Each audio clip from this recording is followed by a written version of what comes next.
Record.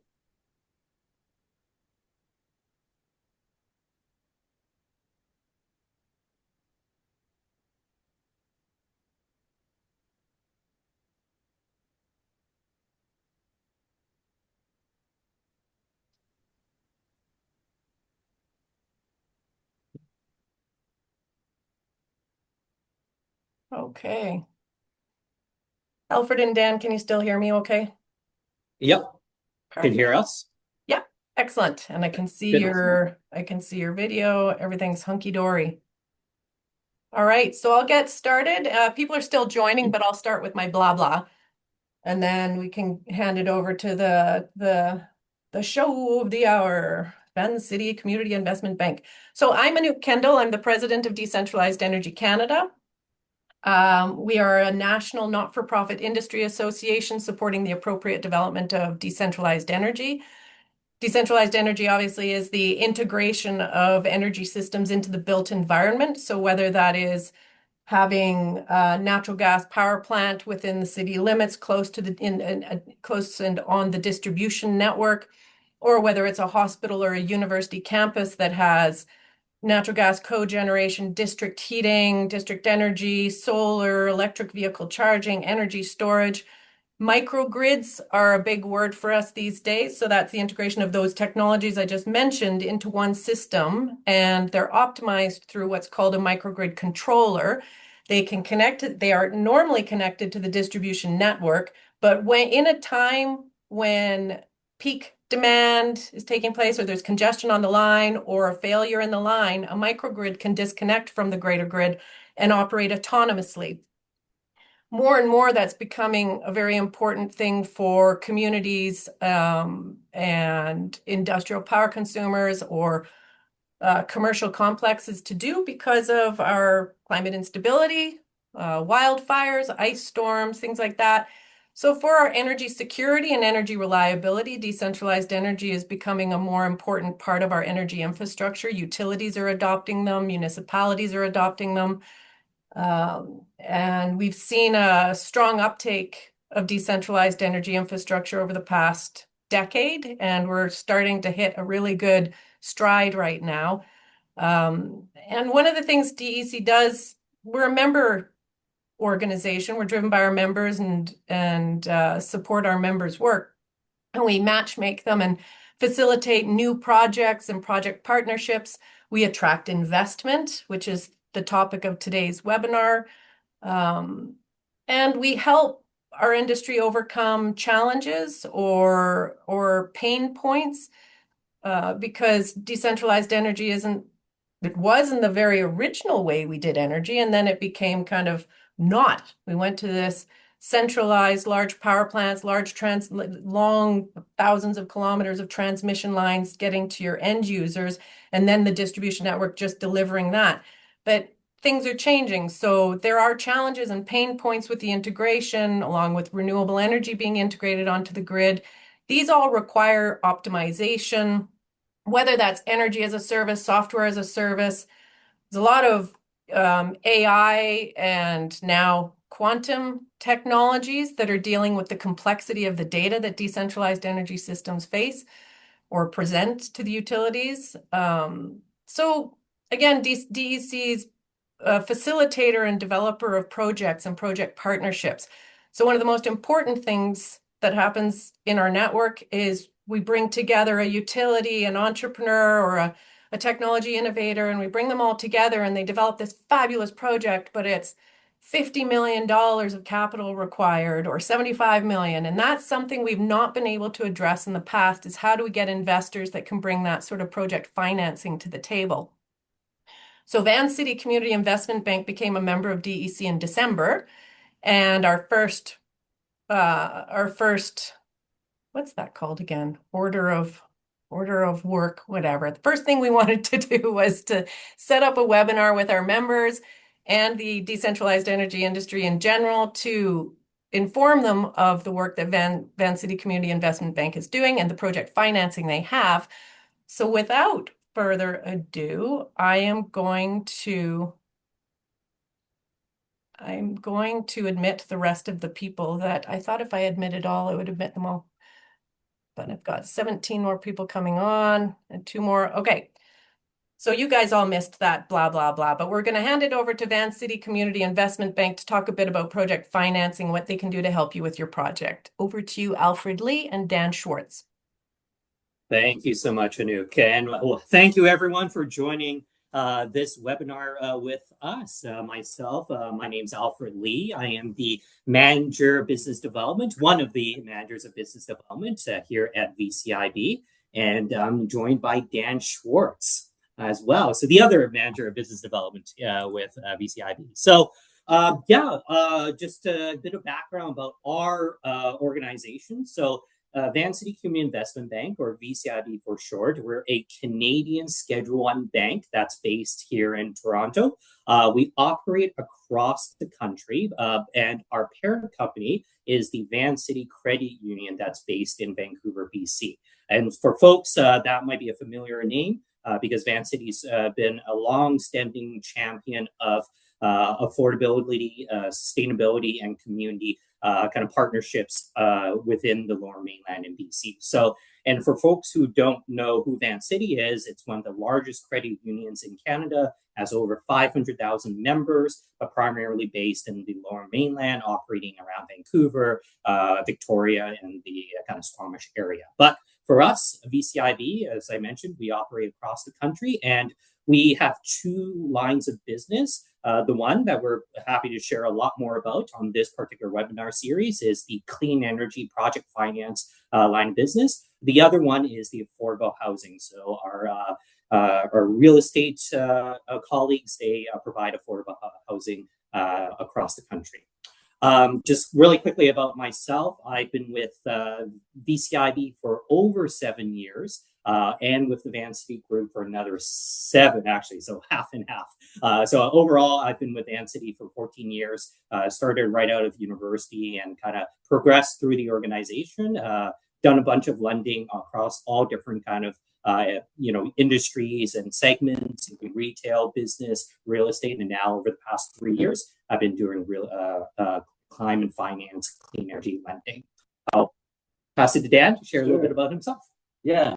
So my name is Dan Schwartz. I've been doing kind of renewable energy lending for the past 10 years, 5 years with the Green Municipal Fund, so at the municipal level, and almost 4 years here with climate finance at Vancity Community Investment Bank. My background's finance and accounting, and so very much excited to get into the weeds of some of these projects and kind of the lender's perspective and how to get from ideas and projects on paper to a bankable project that a lender would like to take a stab at. Mm-hmm. And just to give a little context as well to our team, we're a pretty small team. So you're looking half the people right now, Dan and I, and then we have 2 other folks as well that are a part of our team, 1 analyst, 1 senior associate. So very small team, and that kind of maybe gives some little context as we progress a little bit further about kind of the projects that we look at, kind of who we want, what kind of criteria we're looking at, because we do have to be a little bit efficient with our time just because we are a small team of the 4 of us. The next slide. I'm jumping ahead. What do we do? What do we do at Clean Energy Project Finance? We provide effectively senior debt financing for renewable energy projects. And over the past 7 years, we have provided over $100 million for a variety of different types of projects. And so those include solar, wind, geo-exchange, batteries. We've done electrical vehicle financing, as well as energy efficiency for buildings, and also programmatic funding as well for if folks are joining in from Ontario, PACE programming. So that's property assessed clean energy kind of municipal retrofit financing. So and to dive a little bit deeper into some of the projects that we've done, for example, just last year, I closed on a renewable energy project in Alberta. This was a solar project that was in southern Alberta, 5 megawatts. It was with an Indigenous group. They did receive NRCan funding. We worked together in partnership all through the regulatory changes, the pause that happened in Alberta, so that put a little bit of wrench in things, but we were working through with our First Nations partners to overcome that and succeed in both the construction of that particular solar project as well as the operation of it. So now it's operating. One also unique aspect is that there is no PPA that is backed by this solar project. So, normally for a lot of the renewable energy projects that are out there, a lot of the kind of lenders, the big five, so think your RBCs and the TDs or the kind of pension companies, they're looking for a PPA back. Or for VCIB, we recognize that may not be necessarily the case, especially for smaller scale projects. So for us, we do want to fill that gap in the climate finance space in Canada, whereby we're able to come in to fill in the missing middle. And that kind of leads towards where you can see at the bottom, our deal size, the amount that we are looking at is between $3 million to $50 million. And so that is certainly a lot lower threshold than some of the other larger institutions that are in this space. So that's one example of a solar project. Another one we did as well recently last year was up in the Yukon. So that was one, actually a first for VCIB, whereby and Vancity as an organization, where we provided lending up in the territory, so up in the Yukon. And that too was a 5 megawatt solar project. That, though, did have a PPA, so that was a PPA with Yukon Energy. So we do also would very much finance with PPAs, but as I highlighted, it doesn't necessarily have to be with one, that we're willing to take a look at those type of projects. I know Dan also completed a really interesting geo-exchange project last year, so I'll give him an opportunity to share a little bit more about that. Sure, yeah. That one we kind of took a portfolio approach. It was 15 different condo buildings in the greater GTA area. And so the off-taker there was all the different strata corps. It was an interesting kind of head scratcher for us because it was a portfolio of 15. Some were completed, some were in construction. And so we wrapped a deal structure around that so that we can lend to a certain threshold, but also meet the borrower where he was happy with the amount, given that some of the projects were still at different stages of construction. In that case, the off-taker, like I was saying, is the individual condo corps, and so it worked out nicely. Geo exchange, for some that might not be familiar, essentially heating and cooling from ground source, so reducing energy GHG kind of footprints at all 15 of these buildings, and ultimately improving quality of life to some extent within each of these condos. Right. So we'll also share a little bit about the current projects that we're looking at right now. So certainly what's on our desk these days is battery systems. So a lot of energy, and this kind of ties in very much so with decentralized energy about kind of how we're sustainable right at the customer level. So in Ontario, for folks who are not familiar, there is what's called global adjustment. That's a big part of as an electricity consumer. If I forget exactly, but over, I believe it's a megawatt. Yeah, folks might be able to correct me if I'm wrong, but if you're a large, consumer of energy, then you're could be considered under a Class A consumer. And so certainly there's an opportunity to save a significant amount of money if you're, discharging discharging from a battery. So we are right now actively looking at a handful of projects that are looking to install batteries on site, and these are large-scale industrial batteries, and that's something that we're and as part of it too. Some of these don't. Some of them do have corporate offtakes, but others don't have that necessarily fully in. So again, I want to emphasize for VCIB, we're willing to really, take a look at the project, understand the economics that are behind that, and that kind of dovetails to another segment of this slide presentation of kind of what we would be looking for. But effectively, we're willing to partner and work with you as a developer or operator and really either scale the projects that you have in your pipeline or look at, how can we, support any refinancing if there is debt financing that's associated currently on these projects. So on to the next slide. And this actually, oops, backwards here, but there we go. So what do we offer? What does VCIB do? So as I highlighted, we are a lender. We focus mainly on senior debt financing, and so what that means is that we are looking to take the first kind of position, security, and cash flow rights to a project. And in terms of a project finance, what that's unique in of itself is that it is not business slash corporate financing.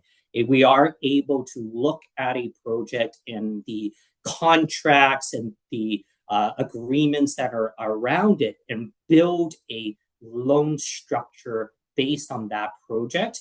Not necessarily that it has to be the business itself, has to have everything that, a normal kind of business loan is looking for.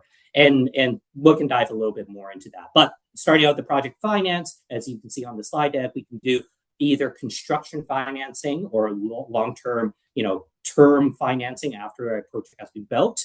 The terms are a construction financing, 80% loan to cost, term lengths for the construction loan up to 2 years. We do based off prime rate. So prime rate is a floating rate that goes up and down with the current interest rate environment.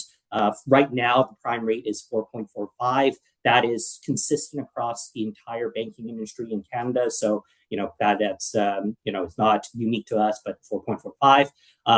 And then in flexible structures, that account for grant funding. So to highlight that, we recognize that a lot of the renewable projects do involve grant financing, in particular, for example, SREP with NRCan. So, and others as well. And so, we also very much understand that grant financing oftentimes entails these are milestones. You hit a certain milestone in construction, then you get that grant financing. So there's always that potential for a liquidity gap during that construction phase. So for VCIB, for us, we do seek out that the equity does go in first, but not that the grant also itself has to be fully deployed into a project before VCIB debt financing comes in. So that's something whereby we're flexible to offer during construction. For term financing, we can do term lengths up to 10 years, amortizations up to 20 years. For the interest rates, we price off what's called the Government of Canada bond yield. And so this is very transparent. You're able to see what the Government of Canada bond yield is on any given day. And so we price off of that plus a certain credit spread over top of that GOC rate. Our debt service coverage, which is essentially the income coming from a project divided by the loan payments, range between 1.2 times as a ratio, 1.2 times to 2 times. And so on the 1.2, which is a lower threshold, that, it kind of entails if there's a PPA, then we're willing to go as low as 1.2. However, if there isn't a PPA or offtake agreement fully in place, this is a merchant project, then we may have to go all the way up to a 2 times debt service coverage ratio. And then what you also see here as well is that for solar projects and wind projects, we look at a starting point, a baseline coverage at a P50 generation. But we will also look at, do stress testing based on P90 and P99 generation as well. And then last I will highlight as well is that for very much right now, there is the CTITCs to really incentivize these projects, renewable energy projects. So we're willing to provide the bridge financing for those ITCs because the ITCs do come in, after after a project is operationalized. So we can bridge that particular gap. Amount we can finance up to that 30%. So that is where with the labor requirements, we can look up to 30%. Same kind of term period up to 2 years from the date of the disbursement. So how that interplays with the construction financing is that typically we have the construction loan amount go in first, and then the ITC bridge is the next kind of amount going in. And using some real quick numbers, let's say your construction loan's $1 million, that gets fully deployed. That from the first advance of the construction loan, that's a 2-year term period. After that $1 million is used up, If your ITC bridge financing is 500,000, that's from the time that amount of money first is deployed. That's when the 2-year clock starts ticking. Same thing with prime rates pricing. And then on a combined basis, so construction and the ITC bridge, we're looking at up to 85% loan to cost based on the budget. I will also highlight that these are our terms out of the box. We do have a process internally in how we approach our financing, which is actually on the next slide. So, but I want to emphasize at this moment is that this is not necessarily set in stone. There's always exceptions that we can always approach to our risk group that we can have a conversation with them such that, if, for example, if it's a loan to cost that is 90% that makes the project work, we're willing to do that on an exception basis. So I want to emphasize that these are terms that we can work with right out the box, but if there's some components that to stretch, we're able to do so. Dan, anything to add? Maybe, did you have anything you wanted to? Yeah, sorry. And just can you clarify that? And people, if you have some questions, if you put them in the chat box, we can start going through those. Dan and I are going to be looking at the chat box for questions. But can you just go through that again? If you got $1 million for construction financing, it would be 2 years from the first advance. Then if you had the 500,000 for ITC, that says 2 years as well. Sorry, is that the same 2 years or after the first? No, different time periods. So so very good question. It's time periods based on the first advance, and I'll start with the construction financing, and it might be helpful. I'll kind of jump to a second slide here, or third slide. This how we work.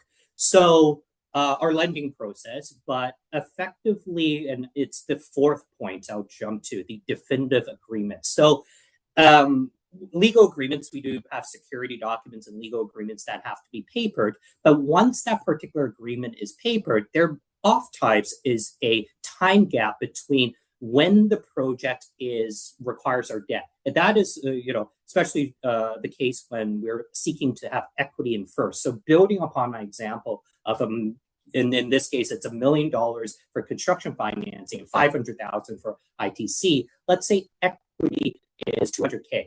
And so for that example, we'll have equity go in first, 200K is fully deployed before our first, our $1 million of a portion of that gets injected into that project. The deployment of that 200K may take a couple of months, but it's not that our construction loan starts from the day the definitive legal loan agreement gets signed, because then you actually have a shorter time frame to operate in rather than this 2 years. So it's rather when the first disbursement occurs, that's normally how we have the 2 years. And as I said, like 2 years is out of the box. If it's 2.5, because that's how the project needs to shape out, then we can do 2.5 years for the construction term. We've done up to 3 years, I would say. Once it gets beyond 3 years, this is going to be definitely on an exception basis, because we don't think we have had precedence on going beyond 3 years, my recollection. So I'll also say, maybe to really box it in, 2 to 3 years is our construction term loan. But then on the ITC, that's the concept applies there, whereby once that $1 million is fully deployed, that next amount is the ITCs. We can look at 2 years from the first disbursement of the ITCs. Especially true because it does take that amount of time to get that reimbursement back from CRA. And especially also true because this is a relatively new tax credit by the government. So there's always kinks that they need to work through on their end.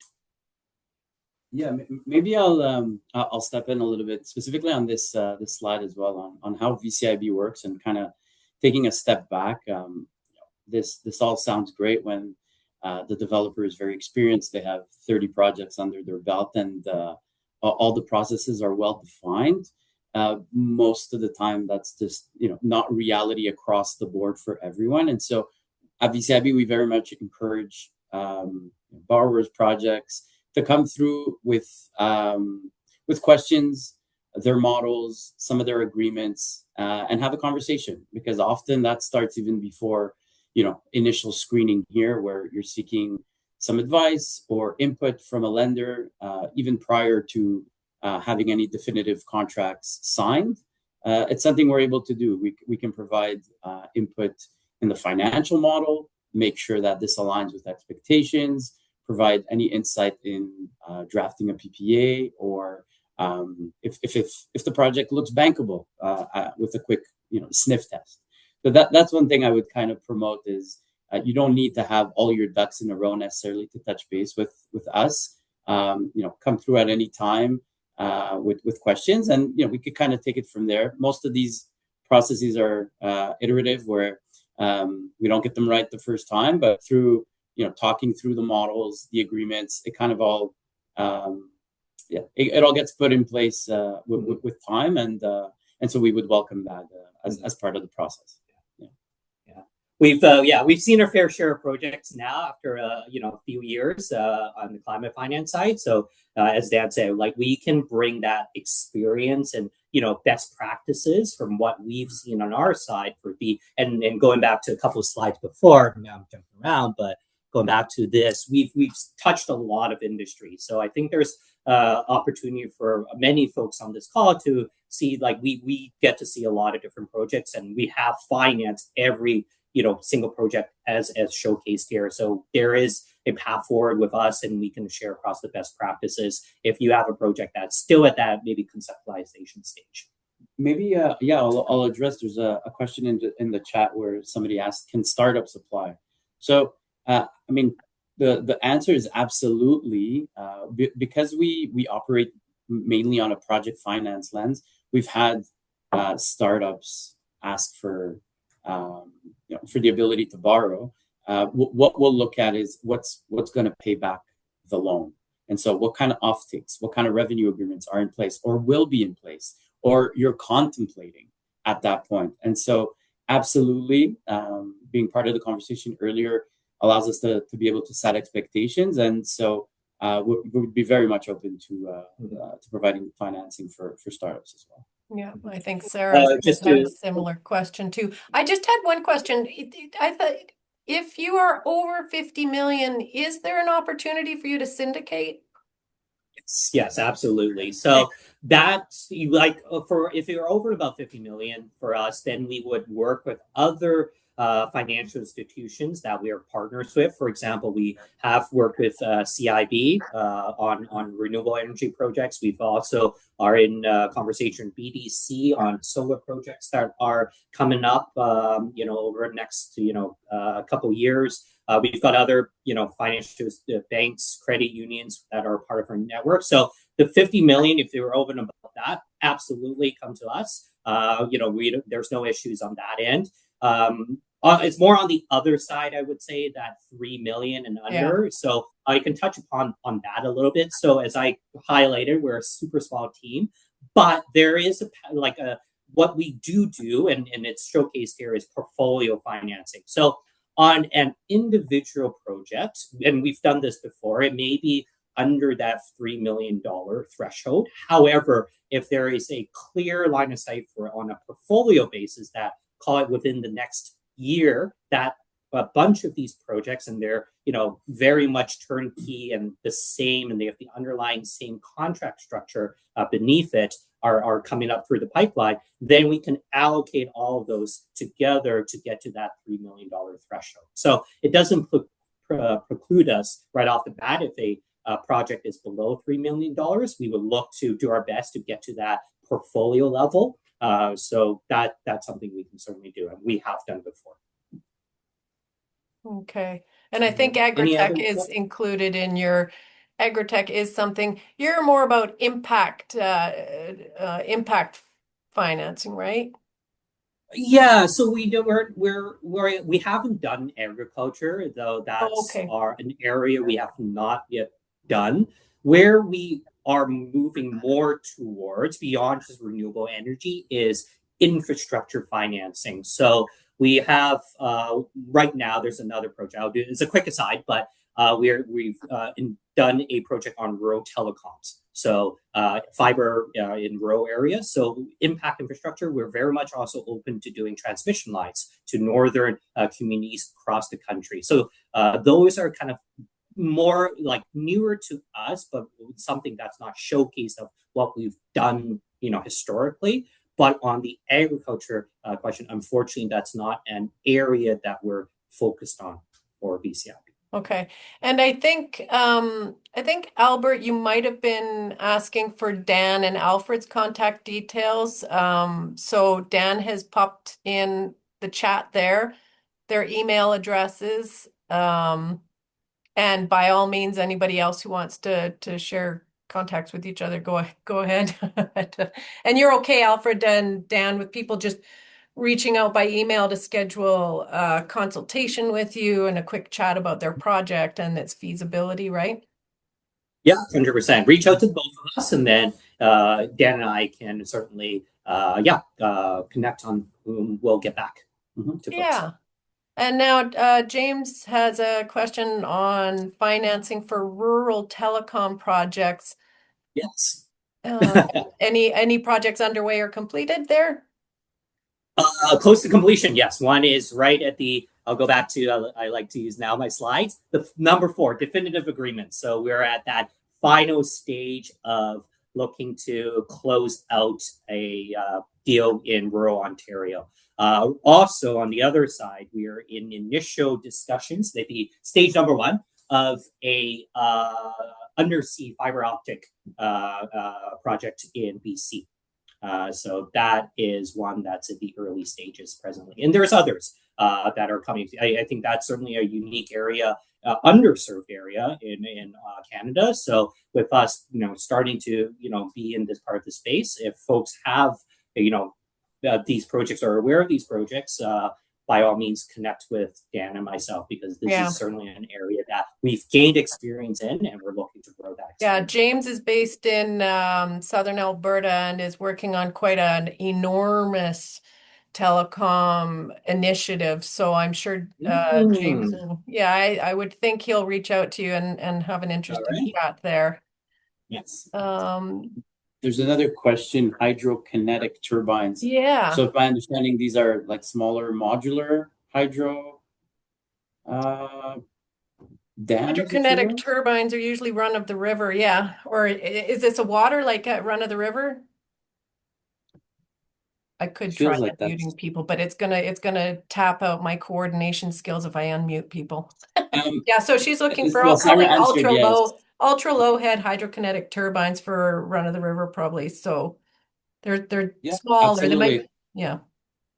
That's totally aligned with our mandate. We have not financed to date hydro projects, but totally mandate driven and aligned with what your prerequisite there is that the project should cost more than $3 million. In fact, it's an interesting topic, because that is a constraint. It's not necessarily a bank constraint. It's what we've noticed more in relation to structuring the deal. These deals often require legal work, third-party engineers, insurance advisors, and those third-party service providers have costs associated with it, and often there's kind of like a threshold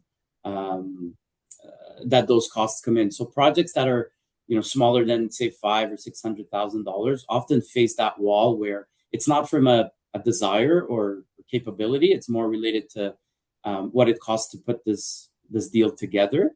That being said, we've done deals where there's smaller deal sizes within a portfolio. So assuming these kinetic turbines each cost $200,000, but you're looking to deploy 50 of them, and we can get to a scale where the facility size might reach in aggregate a higher number than 2 to 3 million, then there's definitely a conversation to be had, especially if we can replicate some of the paperwork around it. The hard work there exactly. is securing the customer sites and agreements and things like that. There's Charlene she's a renewable energy developer, wind and solar. She's asking about your charges, and I think that's based on a percentage. The prime, I think it was on one of the slides, your charge for your services. Yeah, so I think I understand that question. So there are a kind of fees that are associated with financing. It might be on a slide. No, it's not on the slide, but I'll talk high level too on those. So beyond the interest rate for the loan itself, there are what we have are the work fee and closing fees. Not these are more project specific based, but our fees are a percentage based or right based on the loan amount, and that ranges between 1 to 1.5%, which is, in our experience, still below the industry benchmark for project financing. So that's kind of where we are at, is between 1 to 1.5% of the loan amount, which is also where Dan is highlighting about the kind of transaction costs. And I keep going back to the slide because it really does lay out kind of our process for lending. It really is a 4-part process. So early on, it's that initial conversation.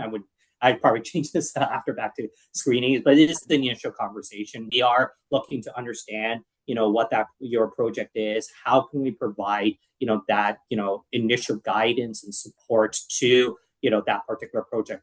And that does also dive into, if there's agreements that are in place, we're happy to take a look at that. Certainly, if there's a financial model that showcases the project economics playing out over a set period of time, we'll be very interested in understanding that. But what that really drives towards is this preliminary term sheet. So what that is it highlights all the key terms for our financing structure. And what those key terms would be is loan amount, term length, interest rate, fees, security, covenants, financial covenants. So these are kind of the key kind of items that anyone would be really want to know for financing for VCIB. It's non-binding, so the reason being that we don't fund once the term sheet's set. The next step is the full due diligence that we do, and that's what Dan kind of highlighted. Is that that involves bringing in our independent engineer, our insurance consultants, market consultants if it's a merchant deal that doesn't have a PPA behind it. But we really dive into the weeds on the overall project itself. And that all gets put together in an internal report because, as much as Dan and I love financing projects, we can't necessarily do it ourselves and sign the check, so to speak. We do have a second layer at VCIB. It is our risk committee. So it's a kind of independent group within the organization that sees the overall structure and the reports we put together on that financing structure. And they're the ones that officially sign off on the loan amount that, as an organization, we're willing to provide to a particular project. So that's kind of where number 4 is. Yeah. I have a question. From initial screening to funding issued, what is the fastest turnaround you've seen? Someone who's ready to go, they've got a shovel-ready project, they're just missing the project financing. What's the fastest? And then the second, what's the average time? That's a good question. I think, yeah, it kind of, I'll see, it depends. But what we're able to do from beginning to end, I'd say at the quickest, when somebody comes to us with, like you said, everything's really, really tight, baked in, ready to go. You're probably looking at anywhere between 8 to 12 weeks from first call to funding. That being said, the average is probably closer to double that. Just when you account for permitting, grants, decisions across the different stakeholders, getting legal involved, the engineers that have to visit the sites.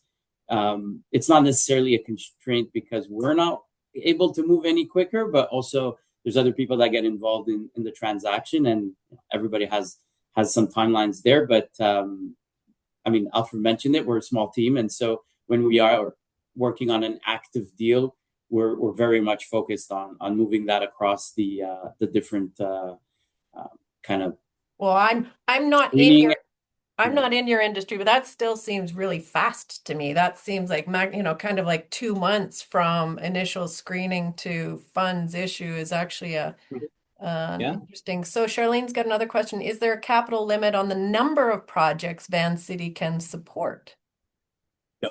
The flat answer is no. So that's one thing I would say that also we're different than say private equity because we are a bank. I like to say, and one of our biggest strengths is that we have access to capital. So I myself have never been concerned about capital constraints in and of itself. It's just more the as you kind of highlight, I highlight here on this particular slide. It's the process for us. So we're a multi-layered process, especially because we're a regulated financial institution in Canada. So we have to kind of make sure that the key kind of risk items that are inherent to any type of renewable energy project are appropriately covered. So that's kind of where it does take that time. That being said, in terms of capital, no constraints in capital. Okay. Not that I mean, maybe I mean, there. If we're doing really, really, really well, and we're putting a lot of money out the door, we might have someone say, you guys are doing a little bit too well, and there might be a constraint in of itself. But we're very much open to business. You haven't hit that max yet.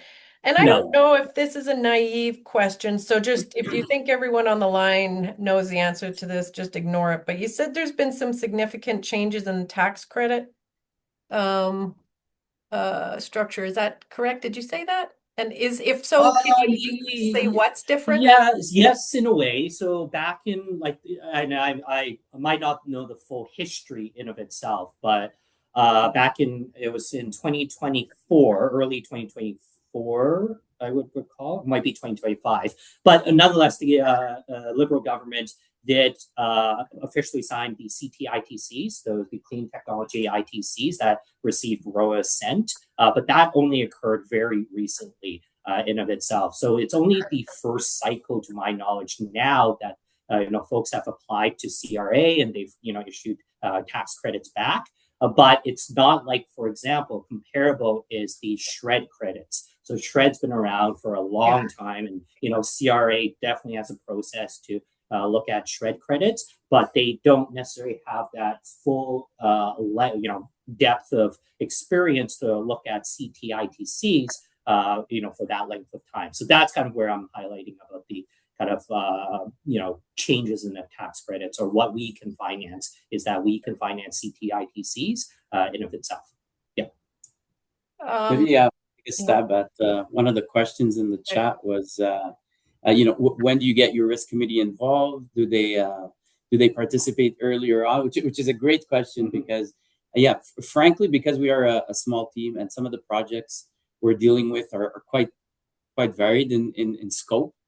We tend to communicate with credit often and early to make sure that there's alignment ahead of leading borrowers on, but also putting in any amount of work that might not be fruitful. And so, by the book, they need to be engaged when we submit a business loan application for their approval.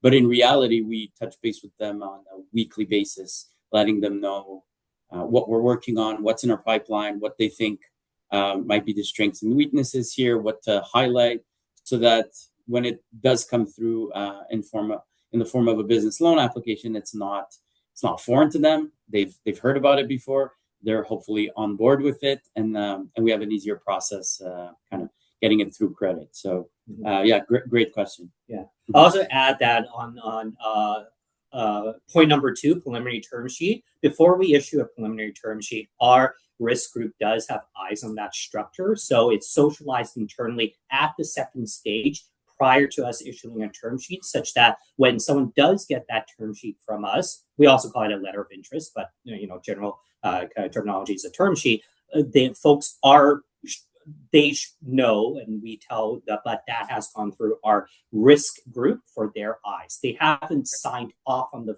funding itself because the full due diligence hasn't been done, but it has been socialized early on, and it has the support of our risk group in the structure that we're presenting in the term sheet. Okay. And then Dan, you had something in there. Would CapEx be approximately 300,000 each?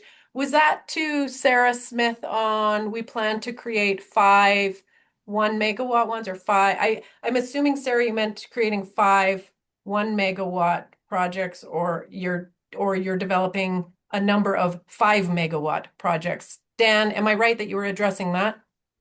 Yeah, exactly. I was just curious because I had been reading up on those, and was just curious if the capex for a single one of those was in that range. And again, just to give the example, right, on one Yeah, of those, it would be hard to put financing together for a $300,000 turbine, but if she had 10 of them in a yeah. And portfolio, then all of a sudden it fits. it might be that she's saying they're looking at doing a number of 5 megawatt ones. So we can connect you developing the 5 megawatt turbines. So they're larger than that. Okay. Okay. So it could be relevant then. Mhm. Yeah, Yeah. great. And I think, Um, yeah. there's one slide I'll just jump to this piece here. So, I like to use for again, this is out of the box, but overall, these are kind of the key items that we're looking at as part of our assessment of a particular project. Um, all being said, again, we're very much happy to have a conversation and also have a conversation with our folks internally as well, our risk group, as well as senior, lending team management as well. So, yeah, but that pretty much does wrap up for us. We're happy to take any additional questions from folks on the Zoom call. But otherwise, Dan and I are very much welcome to have a direct conversation with individuals if they have a project in mind that would be of interest to VCIB. That's perfect. I think that was really good. And we will be sending the recording out. I know we had over 70 people register. So I think what's happening nowadays is a lot of people just get their note taker to attend or wait for the recording after. So we will be sending the recording out. We've got the contact details in the chat for everyone. Oh, James would like to see that last slide again if you've still got that hand. Oh, never mind. Oh, this one right here. Yeah. So, And I can just wrap up while he's reading that. We'll finish a bit early, and I don't think there's a problem. But with that, we can set up a time to do another webinar, perhaps diving deeper into some of the project financing mechanics or helping people structure. That might be an interesting thing for us to do in the future, to work with VCIB on helping our members develop like the information needed for term sheets, or how can we assist in the process more and get people engaged more. And yeah. I'm looking forward to having you at our forum. So our Decentralized Energy Forum in November is November 19th and 20th at the Rimrock in Banff. And very much in line with your impact investing targets. It's energy sovereignty for global stability. So we're going to take a look at how countries and communities can develop more of their energy on site with their own local resources instead of relying on the volatile or the volatility of imported fossil fuels. Let's work together on having trade relationships around the enabling technologies that help people access their geothermal, their solar, their wind, their hydrogen, local resources to create energy sovereignty for countries and communities, but still having trade relationships around software, components of energy systems, etc. So that there will be an investment side of things, and talking about projects at that event. So we haven't done the formal launch of the event. I will be doing that in the next couple of weeks here. Also, we'll be sending out some information about the Medicine Hat Energy Innovation Challenge. We're coming close to the end of our 3-year term on having 5 technology innovations being tested on Medicine Hat's electric utility, including some energy storage systems, some sensors for building energy management, some predictive analytics for siting distributed energy resources and energy storage, and saltwater flow battery. So very exciting things coming out of the Energy Innovation Challenge, which will have, in fact, there's a number of the project participants on this call. I think there could be some good VCIB clients there as well. And I think that if you're looking for an industry association to become a member of, Decentralized Energy Canada has very reasonable membership rates, and we work well with our members and really activate the network so that everyone's sharing knowledge and building projects together. So if you're interested in looking at membership, please send me an email. I think you all have my email address through the Zoom information. And I think that's it. I want to thank Alfred and Dan again. That was fabulous. I think it was really valuable. And we'll get talking about another webinar in the future with some different information. That'll be great. Awesome. Thank you so much for having us. Thanks so much for having us. Thank you. Take care. All right. Everyone. Bye, everyone.